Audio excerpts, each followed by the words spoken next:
The shadow in the rose garden. David Herbert Lawrence. A rather small young man sat by the window of a pretty seaside cottage trying to persuade himself that he was reading the newspaper. It was about 8:30 in the morning. Outside, the glory roses hung in the morning sunshine like little bowls of fire tipped up. The young man looked at the table, then at the clock, then at his own big silver watch. An expression of stiff endurance came onto his face. Then he rose and reflected on the oil paintings that hung on the walls of the room, giving careful but hostile attention to the stag at bay. He tried the lid of the piano, and found it locked. He caught sight of his own face in a little mirror, pulled his brown mustache, and an alert interest sprang into his eyes. He was not ill-favored. He twisted his mustache. His figure was rather small, but alert and vigorous. As he turned from the mirror, a look of self-commiseration mingled with his appreciation of his own physiognomy. In a state of self-suppression, he went through into the garden.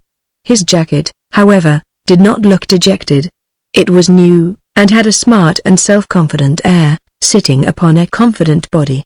He contemplated the tree of heaven that flourished by the lawn, then sauntered on to the next plant. There was more promise in a crooked apple tree covered with brown-red fruit.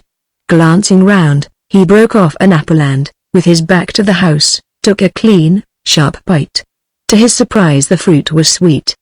He took another. Then again he turned to survey the bedroom windows overlooking the garden. He started, seeing a woman's figure, but it was only his wife.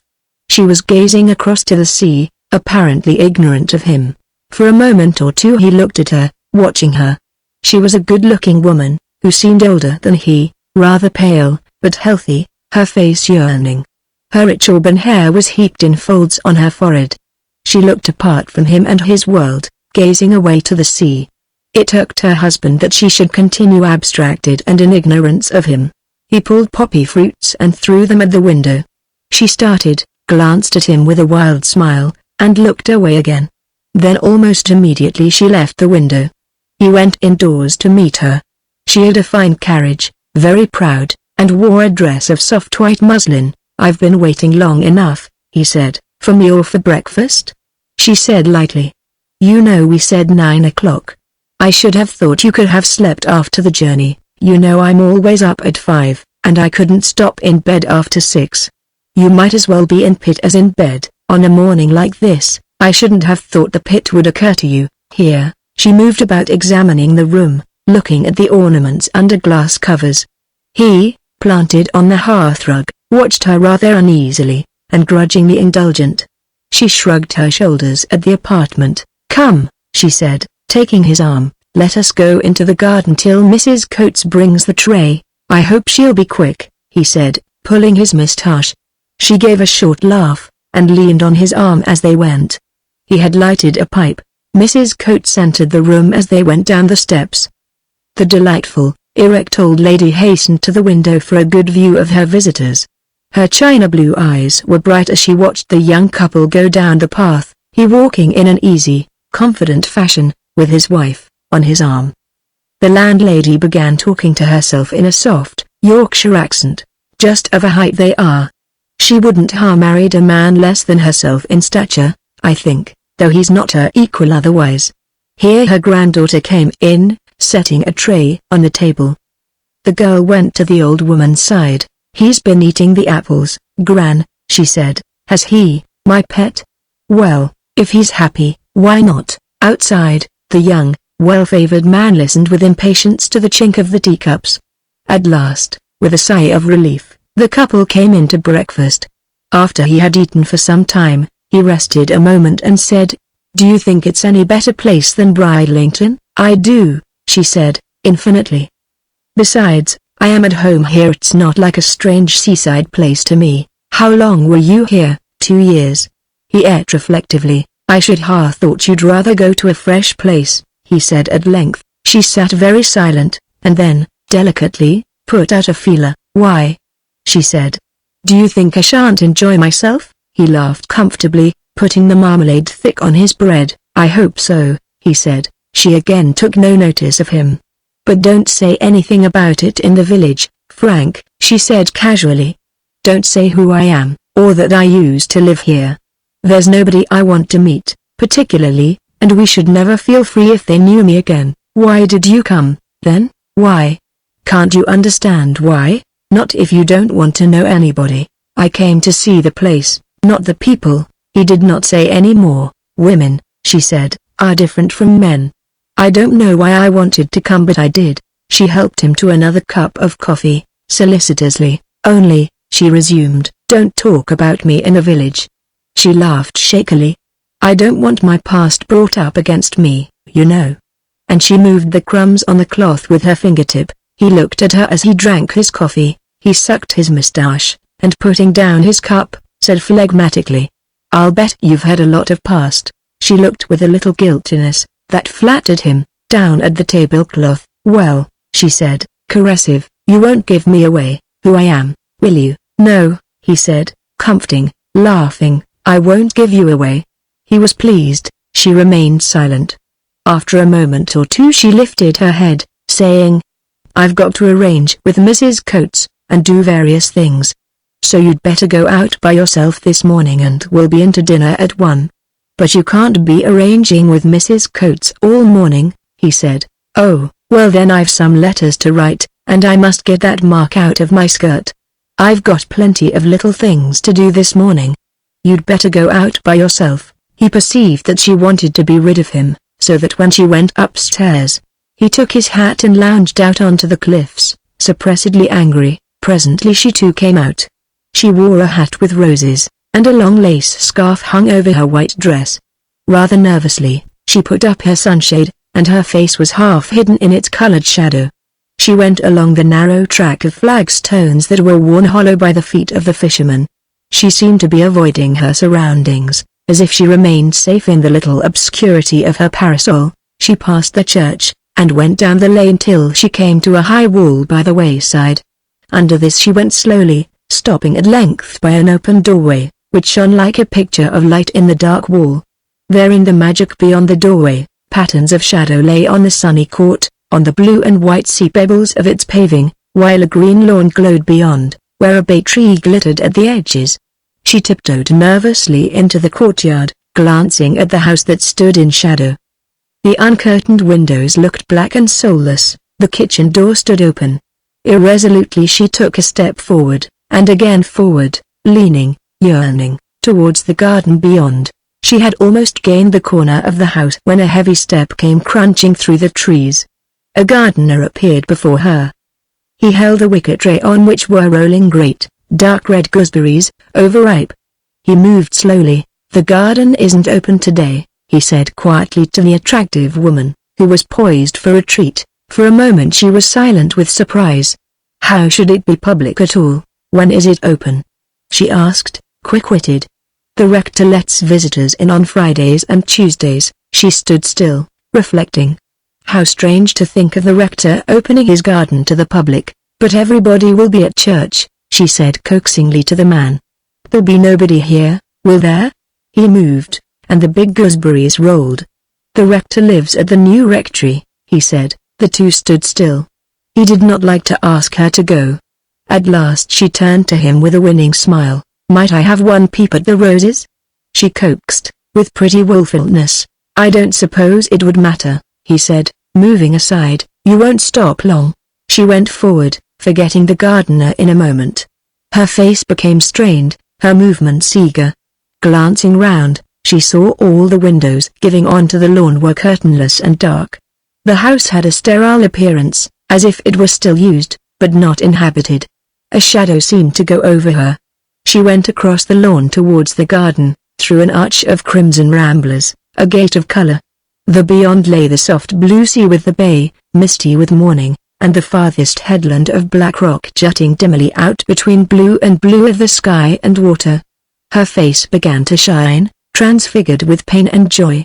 At her feet the garden fell steeply, all a confusion of flowers, and away below was the darkness of treetops covering the beck. She turned to the garden that shone with sunny flowers around her. She knew the little corner where was the seat beneath the yew tree. Then there was the terrace where a great host of flowers shone, and from this, 2 paths went down, one at each side of the garden. She closed her sunshade and walked slowly among the many flowers. All round were rose bushes, big banks of roses, then roses hanging and tumbling from pillars, or roses balanced on the standard bushes. By the open earth were many other flowers. If she lifted her head, the sea was upraised beyond, and the cape. Slowly she went down one path, lingering, like one who has gone back into the past. Suddenly she was touching some heavy crimson roses that were soft as velvet, touching them thoughtfully, without knowing, as a mother sometimes fondles the hand of her child. She leaned slightly forward to catch the scent. Then she wandered on in abstraction. Sometimes a flame-colored, scentless rose would hold her arrested. She stood gazing at it as if she could not understand it. Again the same softness of intimacy came over her, as she stood before a tumbling heap of pink petals. Then she wandered over the white rose, that was greenish, like ice, in the center. So, slowly, like a white, pathetic butterfly, she drifted down the path, coming at last to a tiny terrace all full of roses. They seemed to fill the place, a sunny, gay throng. She was shy of them, they were so many and so bright. They seemed to be conversing and laughing. She felt herself in a strange crowd. It exhilarated her, carried her out of herself. She flushed with excitement. The air was pure scent. Hastily, she went to a little seat among the white roses, and sat down. Her scarlet sunshade made a hard blot of color. She sat quite still, feeling her own existence lapse. She was no more than a rose that could not quite come into blossom, but remained tense. A little fly dropped on her knee, on her white dress. She watched it, as if it had fallen on a rose. She was not herself. Then she started cruelly as a shadow crossed her and a figure moved into her sight. It was a man who had come in slippers, unheard. He wore a linen coat. The morning was shattered. The spell vanished away. She was only afraid of being questioned. He came forward. She rose. Then, seeing him, the strength went from her and she sank on the seat again. He was a young man, military in appearance, growing slightly stout. His black hair was brushed smooth and bright. His moustache was waxed. But there was something rambling in his gait. She looked up, blanched to the lips, and saw his eyes. They were black, and stared without seeing. They were not a man's eyes. He was coming towards her. He stared at her fixedly, made unconscious salute, and sat down beside her on the seat. He moved on the bench, shifted his feet, saying, in a gentlemanly, military voice, "I don't disturb you, do I?" She was mute and helpless. He was scrupulously dressed in dark clothes and a linen coat. She could not move. Seeing his hands, with the ring she knew so well upon the little finger, she felt as if she were going dazed. The whole world was deranged. She sat unavailing.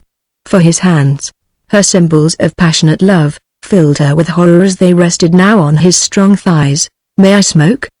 he asked intimately, almost secretly, his hand going to his pocket. She could not answer, but it did not matter, he was in another world.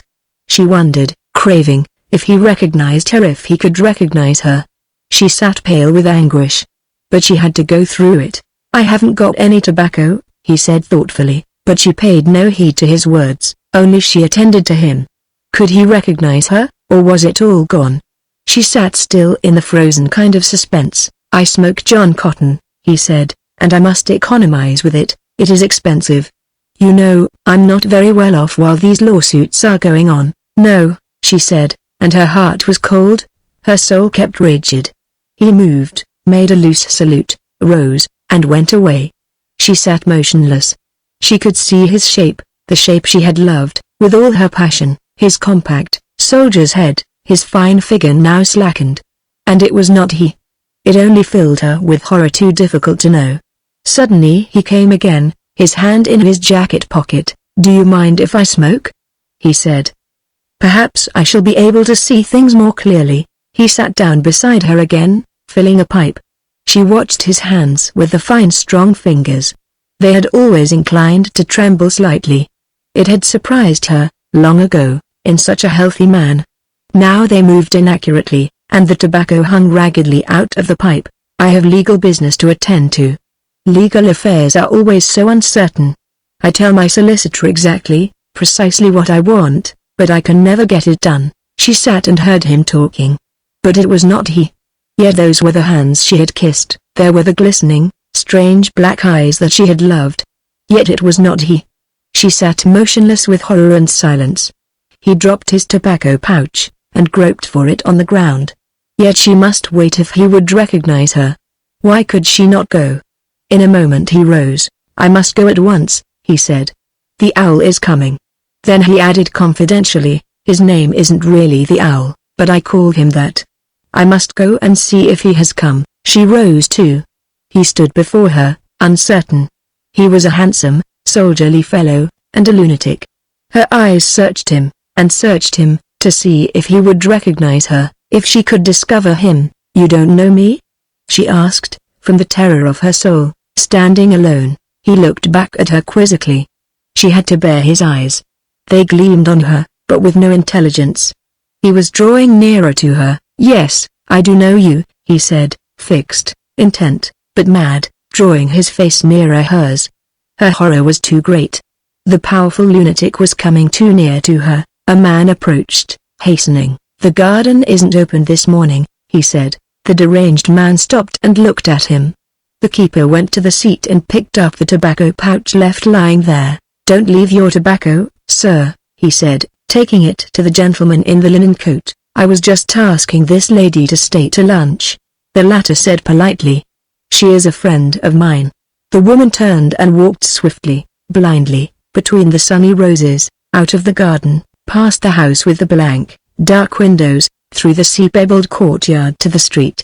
Hastening and blind, she went forward without hesitating, not knowing whither. Directly she came to the house she went upstairs, took off her hat, and sat down on the bed. It was as if some membrane had been torn in two in her, so that she was not an entity that could think and feel. She sat staring across at the window, where an ivy spray waved slowly up and down in the sea wind. There was some of the uncanny luminousness of the sunlit sea in the air. She sat perfectly still, without any being. She only felt she might be sick, and it might be blood that was loose in her torn entrails. She sat perfectly still and passive. After a time she heard the hard tread of her husband on the floor below, and, without herself changing, she registered his movement. She heard his rather disconsolate footsteps go out again, then his voice speaking, answering, growing cheery, and his solid tread drawing near. He entered, ruddy, rather pleased, an air of complacency about his alert figure. She moved stiffly. He faltered in his approach. "What's the matter?" he asked, a tinge of impatience in his voice.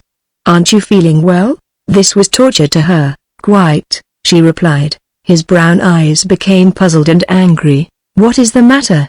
he said. "Nothing." He took a few strides, and stood obstinately, looking out of the window. "Have you run up against anybody?" he asked. "Nobody who knows me," she said. His hands began to twitch. It exasperated him, that she was no more sensible of him than if he did not exist. Turning on her at length, driven, he asked, "Something has upset you, hasn't it?" "No, why?" she said, neutral. He did not exist for her, except as an irritant. His anger rose, filling the veins in his throat. "It seems like it," he said, making an effort not to show his anger, because there seemed no reason for it. He went away downstairs. She sat still on the bed, and with the residue of feeling left to her, she disliked him because he tormented her. The time went by.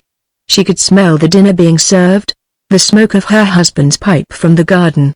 But she could not move. She had no being. There was a tinkle of the bell. She heard him come indoors. And then he mounted the stairs again. At every step her heart grew tight in her. He opened the door. "Dinner is on the table," he said. It was difficult for her to endure his presence, for he would interfere with her. She could not recover her life. She rose stiffly and went down. She could neither eat nor talk during the meal. She sat absent, torn, without any being of her own. He tried to go on as if nothing were the matter. But at last he became silent with fury. As soon as it was possible, she went upstairs again, and locked the bedroom door. She must be alone. He went with his pipe into the garden. All his suppressed anger against her who held herself superior to him filled and blackened his heart. Though he had not known it, yet he had never really won her. She had never loved him. She had taken him on sufferance. This had foiled him. He was only a laboring electrician in the mine, she was superior to him. He had always given way to her. But all the while, the injury and ignominy had been working in his soul because she did not hold him seriously. And now all his rage came up against her. He turned and went indoors. The third time, she heard him mounting the stairs. Her heart stood still. He turned the catch and pushed the door. It was locked. He tried it again, harder. Her heart was standing still. "Have you fastened the door?" he asked quietly, because of the landlady. "Yes." "Wait a minute." She rose and turned the lock, afraid he would burst it. She felt hatred towards him, because he did not leave her free. He entered, his pipe between his teeth, and she returned to her old position on the bed. He closed the door and stood with his back to it. "What's the matter?" he asked determinedly. She was sick with him. She could not look at him. "Can't you leave me alone?" she replied, averting her face from him. He looked at her quickly, fully, wincing with ignominy. Then he seemed to consider for a moment. "There's something up with you, isn't there?" he asked definitely. "Yes," she said, "but that's no reason why you should torment me." "I don't torment you." "What's the matter? Why should you know?" she cried, in hate and desperation. Something snapped. He started and caught his pipe as it fell from his mouth. Then he pushed forward the bitten-off mouthpiece with his tongue, took it from off his lips, and looked at it. Then he put out his pipe, and brushed the ash from his waistcoat. After which he raised his head. "I want to know," he said. His face was grayish pale, and set uglily. Neither looked at the other. She knew he was fired now. His heart was pounding heavily. She hated him, but she could not withstand him. Suddenly she lifted her head and turned on him. "What right have you to know?" she asked. He looked at her. She felt a pang of surprise for his tortured eyes and his fixed face. But her heart hardened swiftly. She had never loved him. She did not love him now. But suddenly she lifted her head again swiftly, like a thing that tries to get free. She wanted to be free of it. It was not him so much, but something she had put on herself, that bound her so horribly. And having put the bond on herself, it was hardest to take it off. But now she hated everything and felt destructive. He stood with his back to the door, fixed, as if he would oppose her eternally, till she was extinguished. She looked at him. Her eyes were cold and hostile. His workman's hands spread on the panels of the door behind him. "You know I used to live here?" she began, in a hard voice, as if willfully to wound him. He braced himself against her, and nodded. "Well, I was companion to Miss Birch at Oral Hall. She and the rector were friends, and Archie was the rector's son." There was a pause. He listened without knowing what was happening. He stared at his wife. She was squatted in her white dress on the bed, carefully folding and refolding the hem of her skirt. Her voice was full of hostility. He was an officer raised sub-lieutenant, then he quarreled with his colonel and came out of the army. At any rate, she plucked at her skirt hem. Her husband stood motionless, watching her movements which filled his veins with madness. "He was awfully fond of me, and I was of him awfully." "How old was he?" asked the husband. When I first knew him? Or when he went away?" "When you first knew him." "When I first knew him. He was 26, now he's 31, nearly 32 because I'm 29, and he is nearly 3 years older." She lifted her head and looked at the opposite wall. "And what then?" said her husband. She hardened herself, and said callously, "We were as good as engaged for nearly a year, though nobody knew. At least they talked, but it wasn't open. Then he went away." "He chucked you?" said the husband brutally, wanting to hurt her into contact with himself. Her heart rose wildly with rage. "Then yes," she said, to anger him. He shifted from one foot to the other, giving a ph of rage.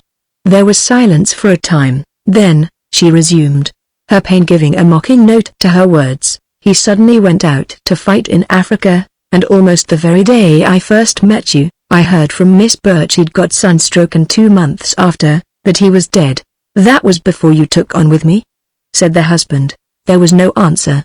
Neither spoke for a time. He had not understood. His eyes were contracted uglily. "So you've been looking at your old courting places?" he said. "That was what you wanted to go out by yourself for this morning." Still she did not answer him anything. He went away from the door to the window. He stood with his hands behind him, his back to her. She looked at him. His hands seemed gross to her, the back of his head paltry. At length, almost against his will, he turned round, asking, "How long were you carrying on with him?" "What do you mean?" She replied coldly, "I mean how long were you carrying on with him?" She lifted her head, averting her face from him. She refused to answer. Then she said, "I don't know what you mean by carrying on. I loved him from the first days I met him 2 months after I went to stay with Miss Birch, and do you reckon he loved you?" He jeered. "I know he did. How do you know, if he'd have no more to do with you?" There was a long silence of hate and suffering. "And how far did it go between you?" he asked at length, in a frightened, stiff voice. "I hate your not straightforward questions," she cried, beside herself with his baiting. "We loved each other, and we were lovers we were. I don't care what you think, what have you got to do with it? We were lovers before ever I knew you, lovers," he said, white with fury.